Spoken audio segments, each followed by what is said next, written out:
আসসালামু আলাইকুম প্রিয় দর্শক, গত সোমবারের যে ঘটনাটা এনসিপির নেতা সার্জিস আলম ঘটিয়েছেন, মানে সেদিন উনি নিজ জেলা পঞ্চগড়ে গিয়েছিলেন এবং সেখানে পঞ্চগড়ে যাওয়ার পর ওখানে ওনাকে সৈয়দপুর বিমানবন্দর থেকে ওনাকে নিয়ে যাওয়ার জন্য প্রায় শতাধিক গাড়ির যে বহর এসেছিল, সেই বহর নিয়ে বেশ কথা হয়েছে। আমি নিজেও একটা কন্টেন্ট সেদিনই করেছিলাম এবং সেখানে আমিও কিছু প্রশ্ন করেছিলাম এবং পঞ্চগড়ে পৌঁছার পর সার্জিস আলম বলেছিলেন যে আমার যদি কোনো ভুল হয় আপনারা শুধরে দেবেন। তো আমিও সেরকম ভুলগুলি আমার মতো করে দেখিয়ে দেওয়ার চেষ্টা করেছিলাম। ভেবেছিলাম উনি শুধরে যাবেন কি যাবেন না আমি জানি না, বাট আমি আমার মতো আমার দায়িত্বটা পালন করেছিলাম। এরপরে আমরা দেখলাম যে এটা নিয়ে নানা ধরনের প্রতিক্রিয়া। সব প্রতিক্রিয়া দিকে আমি তাকাতে চাইও না।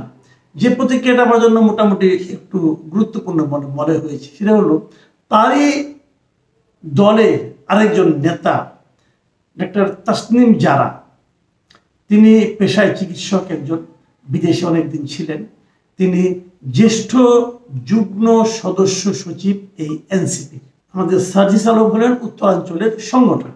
তো এই তাসনিম জারা ফেসবুকে, ওনার ভেরিফাইড ফেসবুকে পরের দিন মানে মঙ্গলবার দিন সন্ধ্যায় একটা স্ট্যাটাস দিয়েছেন এবং সেই স্ট্যাটাসটা আসলে সার্জিস আলমকে উদ্দেশ্য করে উনি একটা চিঠি লিখেছেন।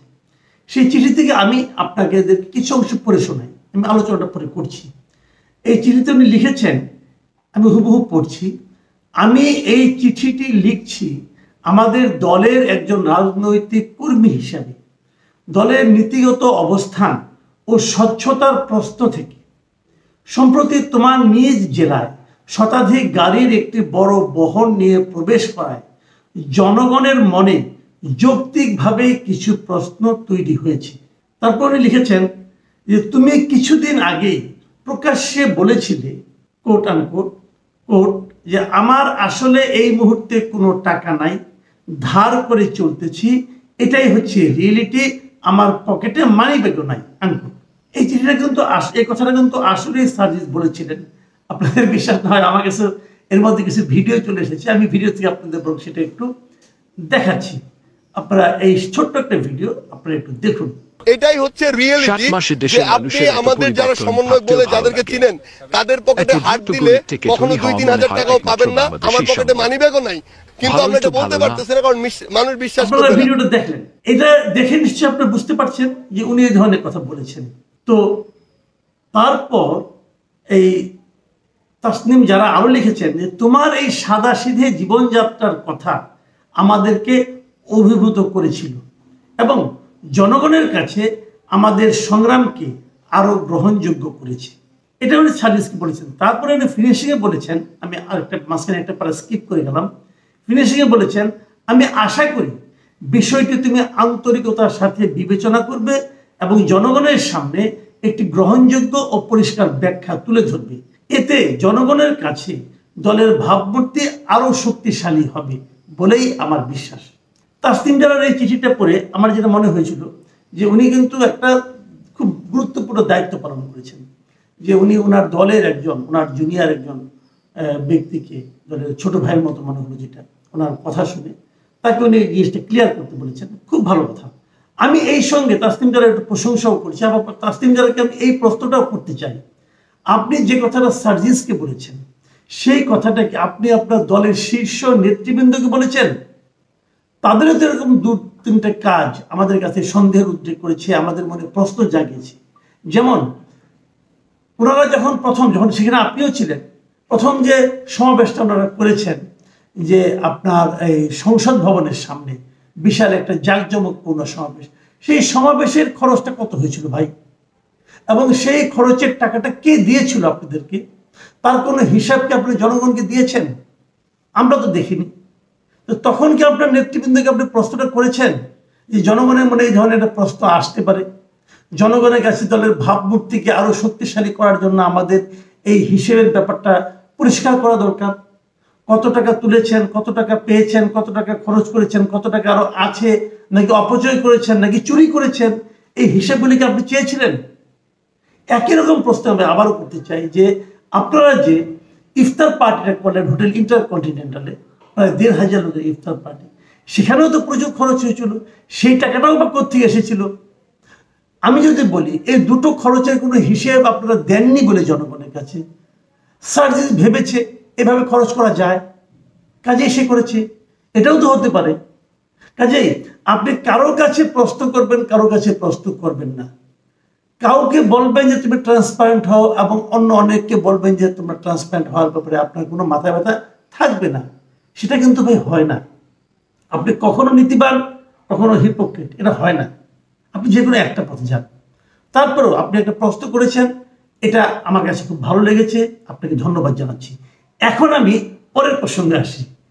ঠিক পরের দিনে কিন্তু আমাদের সার্জিস আলম, উনি তো ছেড়ে দেওয়ার পাত্র নয়, উনি এর একটা জবাব দিয়ে দিয়েছেন এবং বিশাল জবাব।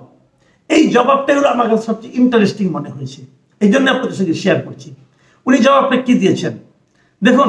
উনি লিখেছেন যে প্রিয় তাসনিম যারা আপু, আপনাকে অশেষ ধন্যবাদ। আপনার খোলা চিঠির উত্তরের পূর্বে দুটি বিষয় বলতে চাই। বেরোতে উনি শুরু করে উনি কি বলছেন যে একজন নতুন করে রাজনীতিতে এসেছে মানে তার পরিবার সহায় সম্বলহীন, অসহায়, নিঃস্ব না। তার মানে উনি এখন বলছেন যে ওনার পরিবার সহায় সম্বলহীন বা অথবা নিঃস্ব নয়। তাহলে ওনার পকেটে মানি ব্যাগও থাকে না কেন? উনি যে দুদিন আগে বলেছিলেন যে আমার পকেটে মানি ব্যাগও নাই, তো উনি যদি সহায় সম্বলহীন না হন, উনি যদি অসহায় না হন, নিঃস্ব না হন, অনেক টাকার মালিক হন। উনি চিঠির একদিকে লিখেছেন ওনার দাদা যে পরিমাণ জমি রেখে গিয়েছেন, যে সম্পদ রেখে গেছেন, ওইটা দিয়ে নিয়ে উনি ইলেকশন করতে পারবেন। উনি যদি এটা বলে থাকেন তো সেক্ষেত্রে তো প্রশ্ন উঠে যে উনি যে সহায় সম্বলহীন নন, তাহলে ওনার পকেটে মানি ব্যাগ থাকে না কেন? নাকি ওটা নাটক ছিল? নাকি ওনার মানি ব্যাগ বহন করার জন্য অন্য লোক থাকে? এটা হলো আরো বিপদ। ওনারা মাঝখানে যে ক্ষমতাবান হয়ে উঠেছিলেন, হয়তো এখনো আছেন, ওনারা চাইলে অনেক ধনাঢ্য ব্যক্তিও তার একজন কর্মচারীকে ওনার পেছনে পেছনে পাঠাতে পারেন যে সে যেন মানি ব্যাগ বহন করে ইয়ের জন্য, সার্জিস আলমের জন্য, চাইলেই টাকা দিবে ওখান থেকে। সেরকম কিছু কি হয়েছে? এটা কিন্তু আপনাকে বুঝতে হবে। উনি লিখেছেন যে তার টাকা না থাকতে পারে, কিন্তু তার পরিবার, আত্মীয় স্বজনের তো সেই সামর্থ্য আছে। যদি তার আত্মীয় স্বজনের সেই সামর্থ্য থাকে, তাদের সেই সামর্থ্যটা যখন তার পকেটে মানিব্যাগও থাকতো না, তখন তারা প্রয়োগ করলো না কেন? তখন তারা সেটা ব্যবহার করলো না কেন? তাদের সামর্থ্যবান আত্মীয় স্বজন, সামর্থ্যবান পরিবারের সদস্যরা তাকে কেন নিঃস্ব অবস্থায় রাখতো? কেন? নাকি এখন তার একটা সম্ভাবনা তৈরি হয়েছে, অতএব তারা এটা ইনভেস্ট করছে? এটাই কি? এই প্রশ্নগুলো কিন্তু জবাব আপনাকে দিতে হবে জনাব সার্জিস আলম।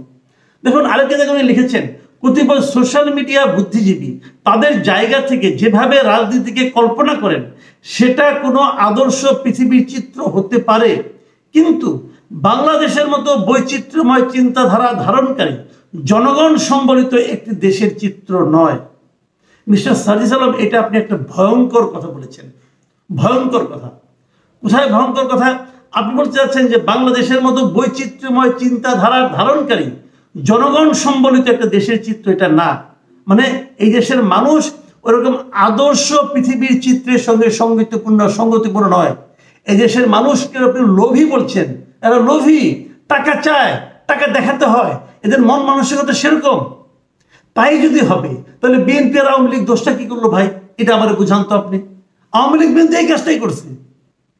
আওয়ামী লীগ বিএনপি বোঝানোর চেষ্টা করছে এত বছর ধরে যে যার মাসুল আছে, যার পকেটে টাকা আছে, তার পক্ষে কেবল এমপি হওয়া সম্ভব, অন্য কারো পক্ষে নয়। আপনি তো সেই গড্ডালিকে প্রবাহে গা ভাসাচ্ছেন। যদি সেই গড্ডালিকে প্রবাহে গা ভাসান তাহলে নতুন বন্দোবস্তের কথা বলেন কেন? কেন বলেন? এবং উনি আরেকটা কথা বলেছেন, আমরা নতুন বন্দোবস্ত চাই, কিন্তু নতুন বন্দোবস্ত বলতে আমরা যেটা কল্পনা করি সেটা 6 মাসের মধ্যে অ্যাপ্লাই করলে অলমোস্ট 95+ ক্ষেত্রে জামানত হারানোর সম্ভাবনা থাকবে। তার মানে উনি বলতে যাচ্ছেন ওনারা যে নতুন বন্দোবস্তের কথা বলছেন, এটা যদি ওনারা এখনই অ্যাপ্লাই করেন তাহলে সব জায়গায় তারা হারবে। তার মানে কি? ওনাদের নতুন বন্দোবস্তের সঙ্গে আমাদের দেশের জনগণ এখনো প্রস্তুত হয়নি। ওনাদের নতুন বন্দোবস্ত আমাদের দেশের জনগণের জন্য অ্যাপ্লিকেবল নয়। উনি এই কথা বলতে যাচ্ছেন। তাহলে ওনারা কিভাবে যাবেন? পরে আবার এক জায়গায় বলেছে যে আগে আমাদেরকে ক্ষমতায় যেতে হবে কোনোভাবে, যে পরে বন্দোবস্ত আমাদেরকে জারি করতে হবে ক্ষমতায় বসে। তার মানে আপনি উপরে থেকে চাপিয়ে দেবেন একটা বন্দোবস্ত। আপনি জনগণ যা কিছুই করবেন, আমি কি বলতে চাচ্ছি, আমার বক্তব্যটা কি, আপনি যা কিছুই করবেন জনগণকে সঙ্গে নিয়ে করবেন। আপনি যখন আমাকে খাওয়াবেন বলবেন তোমাকে আমি পান্তা ভাত খাওয়াবো বলে আমাকে পান্তা ভাত দেবেন, কিন্তু আমাকে আপনি বিরিয়ানির লোভ দেখিয়ে পরে পান্তা ভাত খাওয়াবেন, সেটা হবে না ভাই। আপনি সেটা বলতে যাচ্ছেন যে আপনাদের নতুন বন্দোবস্তের সঙ্গে এই দেশের মানুষ এখনো প্রস্তুত হয়নি গ্রহণ করার জন্য, কাজে সেভাবে অগ্রসর হলে আমরা হারবো। কাজে আমরা পুরাতন বন্দোবস্তের মধ্যে থাকবো, থেকে ক্ষমতায় যাব, যে তারপরে নতুন বন্দোবস্ত চাপাইয়ে দেব। ভাই পাইছেন নাকি? মগের মুলুক পাইছেন? পৃথিবীর কোথাও এটা হয় না। এবং যারা এটা করতে চায় তাদেরকে জনগণ ফ্যাসিবাদী শাসক হিসেবে বলে। আপনারা তো এক ফ্যাসিবাদীকে তাড়িয়েছেন, আপনার তো আরো বড় ফ্যাসিবাদী মনে হচ্ছে আমার কাছে। কি বলেন? আবার দেখেন কি লিখেছেন, আমি আরেকটা জায়গায় পড়ি, ফেসবুকের রাজনীতি আর মাঠের রাজনীতি এক নয়। আপনার প্রতিপক্ষের সাথে লড়াই করার জনবল এবং সামর্থ্য আপনার যদি না থাকে কিংবা আপনি দেখাতে না পারেন তাহলে মাঠের রাজনীতিতে দাঁড়ানো সম্ভব নয়। তারপর আবার লিখেছেন যে মানুষ স্বভাবতই ক্ষমতামুখী। কি ভয়ঙ্কর কথা রে ভাই! এই ছোট ছোট বাচ্চারা এগুলি কি শিখেছে, কি শিখেছে? আমি শুনলাম সার্জিস আলম নাকি প্রিলিমিনারিতে পাশ করছে বিসিএস। ভাই আপনার উচিত ছিল প্রিলিমিনারিতে পাশ করেছেন, এখন রিটার্ন পরীক্ষাটা দেন, ভাই যান, 5-7 বার ভাই ফেল মারেন, তারপরে আপনি কোনো একটা পারবেন, কোনো একটা প্রশাসনের কর্মকর্তা হতে পারবেন। আর এখানে আপনি মন্ত্রী হতে যাচ্ছেন, এত শর্টকাট পথে চলে গেছেন আপনারা। আপনাদের জন্য আমরা কি আশা করেছিলাম যে আপনারা হবেন নির্লোভ ব্যক্তি, আর এই আপনাদের নমুনা। তো এই যে কথাগুলো উনি বললেন, এই কথাগুলির মানে আমি খুবই হতাশ হলাম ওনাদের কথা থেকে, যে এইগুলি কেন। আবার দেখেন চাঁদাবাজি সম্পর্কে উনি কি বলছেন, যে আমরা তো অনেকেই চাঁদাবাজি, দখলদারিত্ব, মামলা বাণিজ্য, হয়রানি এসবের বিরুদ্ধে কথা বলতে বলতে মুখে ফেনা তুলে ফেললাম, কিন্তু এই অভ্যুত্থানেরই আরেকটি অংশ আবার ওই একই কাজগুলো করছে। আটকাতে পেরেছেন কি? সবচেয়ে গুরুত্বপূর্ণ বিষয় হচ্ছে তাদের বিরুদ্ধে আমরা আপনারা অনেকে কথাও বলতে পারছি না, আবার বললেও তারা সে কথাকে কানে নেয় না। তারা কানে নেয় না, ঠিক আছে, আপনি বলতে পারছেন না কেন? আপনি স্বৈরাচারী হাসিনার বিরুদ্ধে বলতে পারলেন, আপনি আপনাদের সহকর্মী যারা নাকি আন্দোলন করেছে তাদের চাঁদাবাজি অথবা অন্যায়ের বিরুদ্ধে বলতে পারছেন না কেন? তার মানে এখানে আপনি আপোষ করেছেন। এবং তারপর আবার বলছেন যে আপনাদের একটা অংশ যদি করছে, তা কারা করছে তাদেরকে জনগণের সামনে এক্সপোজ করেন না কেন? কি বলতে চান আপনারা? আপনারা যা খুশি তাই করবেন আর এই দেশের মানুষ সেটা মেনে নেবে? এত সোজা না রাজনীতি, এত সোজা না। নতুন কিছু করতে চাই, শব্দগুলো খুব সহজ, নতুন কিছু করতে চাই, 4টা মাত্র শব্দ, কিন্তু এটা বাস্তবায়ন করা 4 জীবনেও সম্ভব কিনা ভেবে দেখেন। অন্তত আপনাদের মতো মানুষের জন্য তো 100 জীবনেও সম্ভব না, যারা নাকি শুরুতেই গড্ডালিগা প্রবাহে গা ভাসানোর জন্য উঠে পড়ে লাগে। আপনি হিসাব করে বলে দিচ্ছেন যে গাড়ি 50টা নাকি আপনার আত্মীয় স্বজন নিয়ে আসছে। ভাই আপনার আত্মীয় স্বজনের ঠিকুজি অলরেডি আমরা পেয়ে গেছি। আপনার দাদার কত শতাংশ জমি ছিল, আপনার বাবার কত শতাংশ জমি আছে, আপনার কয় ভাই কয় বোন, আপনার ভাগে কতটুকু আছে, আপনার কোন আত্মীয়র কি আছে, সব ঠিকুজি এখন কেবল আমার কাছে না, এই পাবলিক ডোমেইনে এখন পাওয়া যাচ্ছে। আর নিজেকে জমিদার বলার চেষ্টা করেন না, আপনি জমিদার নন। আপনার টোটাল পঞ্চগড়েই জমিদার তো নাই, আপনি কিভাবে জমিদার করবেন? এইভাবে কথা বলবেন না, নিজেকে উন্নত ক্লাসে উঠানোর চেষ্টা করবেন না। মানুষের প্রতিনিধি হওয়ার জন্য জমিদার হওয়ার দরকার নাই, মানুষের প্রতিনিধি হলে ওই মাঠের মানুষ হওয়ার দরকার আছে। আমি খুবই হতাশ, সার্জিসকে নিয়ে হতাশ, সার্জিসের কথাবার্তা নিয়ে হতাশ, এবং সার্জিসের কথাবার্তা যাদের দিকে ইঙ্গিত করছে তাদেরকে নিয়ে হতাশ। প্রিয় দর্শক, আপনি হতাশ হবেন কি আশাবাদী হবেন সেটা আপনার ব্যাপার, আমি আমার কথা বললাম। ভালো থাকবেন আপনারা, আল্লাহ হাফিজ।